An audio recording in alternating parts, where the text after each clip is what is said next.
ଶ୍ରୀମଦ୍ଭାଗବତ ଅଷ୍ଟମ ସ୍କନ୍ଧ ତୃତୀୟ ଅଧ୍ୟାୟ।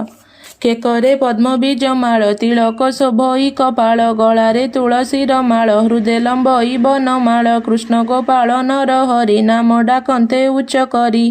ମିଳିଲେ ଅନେକ ସାତ୍ୱିକ ଗୋବିନ୍ଦ ପାଦେ ଦେଇ ଚିତ ଭକତେ ଯୁଥ ଯୁଥ ହୋଇ ଧାମନ୍ତି ହରି ଗୁଣ ଗାଇ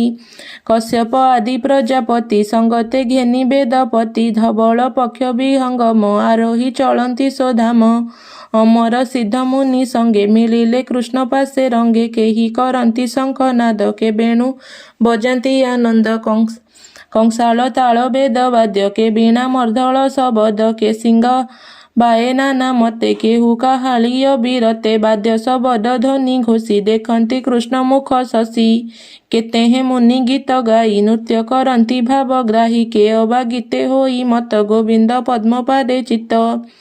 କେ ଭାବେ ଜ୍ଞାନ ଭୋଳ ହୋଇ ପ୍ରଳାପ ବଚନ କହଇ କେହି ଆନନ୍ଦ ଅଶ୍ରୁଜଳ ହରିଙ୍କ ଭାବେ କୁତୁହଳ ପରମ ଆନନ୍ଦେ କେ ମଜେ ହରି ଭାବରେ ଚକ୍ଷୁ ବୁଜେ ଚନ୍ଦନ ପିଛିକା କେ ମାରେ କୁସୁମ ବୃଷ୍ଟି କେହି କରେ ସୁଗନ୍ଧ କ୍ଷେପନ୍ତି କେ ପଦେ ମାର୍ଜନା କେ କରନ୍ତି ହସ୍ତେ କେହି ମାରନ୍ତି ବାହାସ୍ଫୋଟ ଗୋବିନ୍ଦ ରସେ ତନୁ ମୋଟ ଆନନ୍ଦେ ନୃତ୍ୟ କେ କରନ୍ତି ଭୁଜଙ୍ଗ ପ୍ରାୟ କେ ଚାହାନ୍ତି ଏମନ୍ତେ ଗୋବିନ୍ଦ ଗମନେ ମିଳିଲେ ନାରଦେ ବହନେ ନଟଙ୍କ ପ୍ରାୟ ମୋକ୍ଷ ଗତି ଆନନ୍ଦେ ନାରଦ ନାଚନ୍ତି ଡାକନ୍ତି ଗୋବିନ୍ଦ ଗୋପାଳେ ନୃତ୍ୟ କରନ୍ତି ମତି ଭୋଳେ ନାରଦ ଗୀତ ରସ ପାଇ ସାଧୁଙ୍କ ମନ ଉଲ୍ଲସଇ ନାନା ପ୍ରକାରେ ପାଦ ଚାଳି କର ଯୁଗଳ ରଙ୍ଗେ ତଳି ଖେଳିଲା ସର୍ପ ଭାବ ପ୍ରାୟ ମୁନି କରନ୍ତି ଅବଲଏ ଆନନ୍ଦ ରସେ ମତ ହୋଇ ବୋଲନ୍ତି ନାରାୟଣ ମୁହିଁ ଭାବେ ନ ଚିହ୍ନେ ପରାପର ବୋଲନ୍ତି ମୁହିଁ ଯୋଗେଶ୍ୱର ନାରଦ ପରମ ସାନନ୍ଦେ ବୋଲନ୍ତି ଭାବ ଗଦ ଗଦେ। ନାରଦ ଉବାଚ ଶୁଣିମା ପ୍ରଭୁ ନାରାୟଣ ଅନାଦି ପରମ କାରଣ ସଂସାର ତୋର ଦେହୁ ଜାତ ତୋର ପାଦରେ ଏ ପାଳିତ ତୋହର ଅନାଦର ଭରେ ପ୍ରଳୟ ହୁଏ ଚରାଚରେ ମୃତ୍ତିକା ଘଟ କାର୍ଯ୍ୟ ଜେନେ ମୃତ୍ତିକା ତହୁ ନୁହେଁ ଭିନ୍ନେ ତହୁ ଜନ୍ମ ଏ ଜଗତ ତୁଜେ ପାଳି ନ କରୁ ଅନ୍ତ ତୁମ୍ଭର ଅନାଦର ଭରେ ଦ୍ୱିପଦ ଆଦି ସଂସାରରେ ରଚନା କରୁ ଦାମୋଦର ତୋହର ବିନୁ ନାହିଁ ଆର ତୁ ଆତ୍ମା ଭାବ ଏଥି ପଶି ଏମନ୍ତ ସ୍ତୁତି ଶ୍ରୁତି ଘୋଷି ତହୁ କେମନ୍ତେ ସଂସାର ଭିନ୍ନ ହୋଇବ ଦାମୋଦର ଯେ ଭିନ୍ନ ଜ୍ଞାନୀ ହୁଏ ପୁଣ ଯେ ତୁମ୍ଭ ମାୟାରେ ଭ୍ରମଣ ମାଟି ବିକାର ଘଟ ପ୍ରାୟ ତହୁ କେହି ଆନ ନୁହେଁ ଏମନ୍ତ ସଂସାର ଭିଆଣ ମୁହିଁ ତ ବେଦେ ନାରାୟଣ ତହୁ ଭିନ୍ନ ଏ ଜଗତ ଯେ ଦେଖେ ସଂସାର ଭୋନାଥ ତାର ବିଷୟ ରସେ ମନ ତୁମ୍ଭର ମାୟା ବଳେ ଧ୍ୟାନ ତା ଦେଖି ବଥାଏ ମୋ ମନ ଶୁଣିବା ଜଗନ୍ମୋହନ ତୋ ପାଦେ କେମନ୍ତେ ସେ ପ୍ରାଣୀ ମନ ନିବେଶୀ ଚକ୍ର ପାଣି ତୁମ୍ଭେ ଯେ ସର୍ବସୁଖ ଦାତା ଜଗତ ଜୀବ ପିତା ମାତା ସଂସାର ତାରଣ ଈଶ୍ୱର ଏ ପାପୀ ବାରେକ ଉଦ୍ଧର ତୁ ଦେବ ଶରଣ ବତ୍ସଳ ଜଗତ ପତି ଆଦି ମୂଳ କୃପା ତତ୍ପର ହୁଅ ହରି ଅନାଥ ଜନେ କରେ ପାରି ତୁମ୍ଭର ସରୋଜ ଚରଣ ମୁହିଁ ଶରଣ ନାରାୟଣ ତହୁ ଅନ୍ୟାନ୍ୟ ଜଗତ ମୁହିଁ ଦେଖଇ ତର ତତ ସଂସାର ଦୁର୍ଜୟ ଦୁଃଖରୁ ମତେ ଉଦ୍ଧର ଲୋକ ଗୁରୁ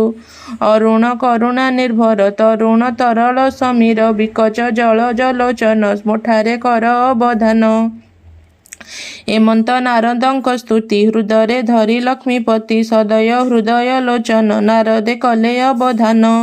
ଆଦି ପୁରୁଷ ସଦାନନ୍ଦ ପରମ ପୁରୁଷ ଗୋବିନ୍ଦ ଋଗ୍ବେଦ ସାମବେଦ ଧ୍ୱନି ଗାବନ୍ତି ବାଳ ଖିଲ୍ୟା ମୁନି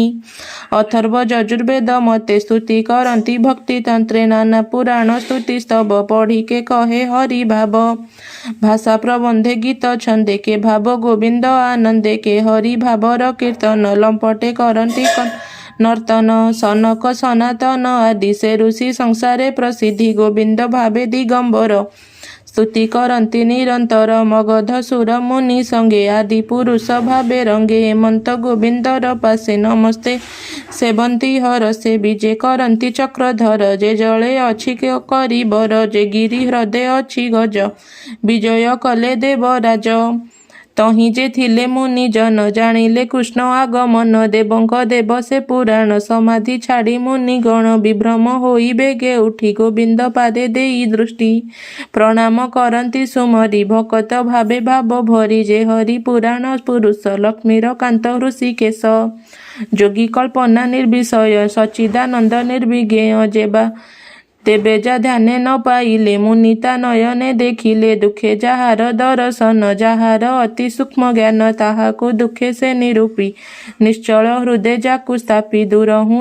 ଦୂର ଶେଷ ଭାବେ ନିକଟ ପୁଣି ଭକ୍ତ ଭାବେ ଯେ ହରି ନିଜ ତେଜ ରୂପୀ ଜଗତ ଦେଖିଲେ ସ୍ୱରୂପୀ ଯାହାର ମହିମା ଅପାର ସେ ପୂର୍ଣ୍ଣାନନ୍ଦ ବେଦ ସାର ଯେ ପୂଜ୍ୟ ସକଳ ସଂସାରେ ଭକତ ବନ୍ଧୁ ଦୟା କରେ ସମସ୍ତ ଜୀବର ଜୀବନ ସଂସାର ଜନ୍ମର ଧାରଣ ସମ୍ପୂର୍ଣ୍ଣାନନ୍ଦ ସର୍ବଠାରେ ପ୍ରାଣୀ ଦେଖନ୍ତି ତାଙ୍କୁ ଧୀରେ ନୀଳ ନଳିନ ଘନ ଶ୍ୟାମ ଜଳଦ ନେତ୍ର ଅଭିରାମ ଶ୍ୟାମ ସୁନ୍ଦର ସର୍ବସାର ପୀତ ବସନ ମୁକ୍ତାହାର ମେଘ ଗମ୍ଭୀର ଧୀର ଘୋଷ ସର୍ବ ଆହ୍ଲାଦ କର ବେଶ ଏମନ୍ତ ରୂପ ନର ହରି ପ୍ରାଣୀ ଦେଖିଲେ ଜାନ୍ତି ତରି ତହୁଁ ଶୀତଳ ମଧୁଗନ୍ଧ ପବନ ବହେ ମନ୍ଦ ମନ୍ଦ ହରି ଗମନ୍ତେ ତେଜମୟେ ଆକାଶେ ଦିଶିଲେ କେତୁଏ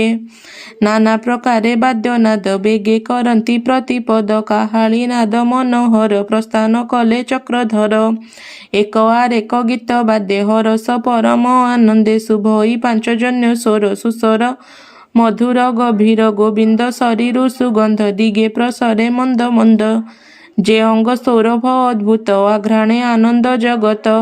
ସୁରମାଗଧ ବନ୍ଦୀ ସୁତ ଆନନ୍ଦେ କଲେ ନୃତ୍ୟ ଗୀତ ଶଙ୍ଖ ମଙ୍ଗଳ ଘୋଷ ଭାସେ ଚଳନ୍ତି ପରମ ପୁରୁଷେ ଗିରିଶ ରୂପେ ଖଗେଶ୍ୱର ଦିଶନ୍ତି କୃଷ୍ଣ ମନୋହର ବିକଚ କମଳ ଲୋଚନ ସଂସାର ତାପ ବିମୋଚନ ଗୋବିନ୍ଦ ଦୂରୁ ଦେଖିବାରେ ଉଠିଲେ ତରୁଙ୍କ ଶିଖରେ କରନ୍ତି ଜୟ ଜୟ ନାଦ ଗୋବିନ୍ଦ ଦେଖିଣ ଆନନ୍ଦ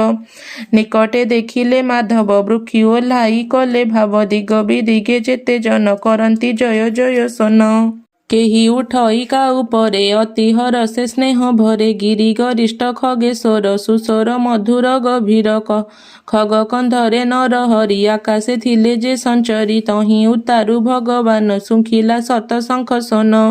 କେହି କରନ୍ତି ନୃତ୍ୟ ରଙ୍ଗ କେ ଗୀତ ଗାବନ୍ତି ସୁରଙ୍ଗ କେ ଶିର ପୋତି କରେ ଗତି ଉତ୍ତରୀ ବସ୍ତ୍ର କେ ପକାନ୍ତି କେହି କରନ୍ତି ନାନା ଖେଳ ବାଳକ ଗତି ପ୍ରାୟ ଲୋଳ ନୟନୁ ଆନନ୍ଦାଶ୍ରୁ ନୀର ଗଳି ପଡ଼ଇ କାଉ ପର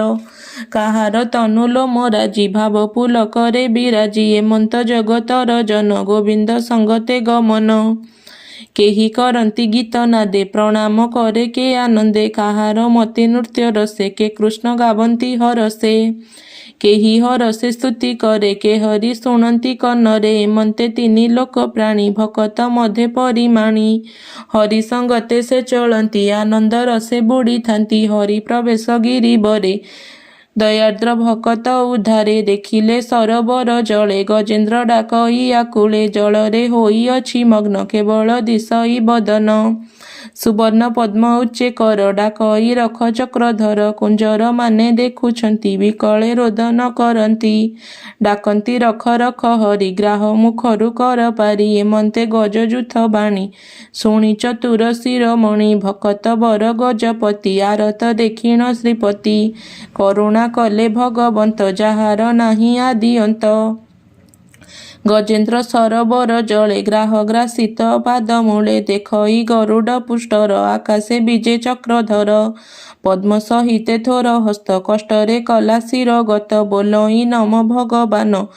ଜଗତ ଗୁରୁ ନାରାୟଣ ଊର୍ଦ୍ଧ୍ୱେ ଚାହିଁଲା ଶୁଣ୍ଢ ତୋଳି ଦେଖଇ ପ୍ରଭୁ ବନମାଳୀ ଚକ୍ର ବିରାଜେ ଦକ୍ଷ କରେ ସୂର୍ଯ୍ୟ କି ଉଦୟ ଅମ୍ବରେ ଡାକଇ ଆରତ ଭଞ୍ଜନ ଭୋନାଥ ରଖ ମୋ ଜୀବନ ହେ ନାରାୟଣ ବିଶ୍ୱଗୁରୁ ଆରତ ଜନ ଦୁଃଖ ହରୁ ଗ୍ରାହ ପୀଡ଼ିତ ଗଜ ଦେଖି ତକ୍ଷଣେ ଗରୁଡ଼ ଉପେକ୍ଷୀ ଜଳେ ପଶିଲେ ଚକ୍ର ପାଣି ଚକ୍ରେ କୁମ୍ଭୀର ମୁଣ୍ଡ ହାଣି କୁମ୍ଭୀର ମୁଖୁ ବନମାଳୀ ହସ୍ତି ଚରଣ ହସ୍ତେ ତୋଳି ଦେଖନ୍ତି ସର୍ବଦିଗ ପାଳେ ଗଜକୁ ଘେନି ଆସି କୂଳେ ବୋଲଇ ବିପ୍ର ଜଗନ୍ନାଥ ଶୁଣ ସୁଜନେ ଏକ ଚିତ ଅଶେଷ ହରିର ମହିମା କେ ଜାଣିପାରେ ଗୁଣ ସୀମା ଗଜକୁ ରଖିଲେ ଯେମନ୍ତେ ଅଷ୍ଟମ ସ୍କନ୍ଧ ଭାଗବତେ ଭାଷା ପ୍ରବନ୍ଧେ ହରିବାଣୀ ଶୁଣି ସଂସାରୁତର ପ୍ରାଣୀ। इति श्रीमद्भागवते महापुराणे पारमहंस्यां संहितायां वैयासिक्याम् अष्टमस्कन्धे गजेन्द्रनिस्तारणे नाम तृतीय अध्यायः।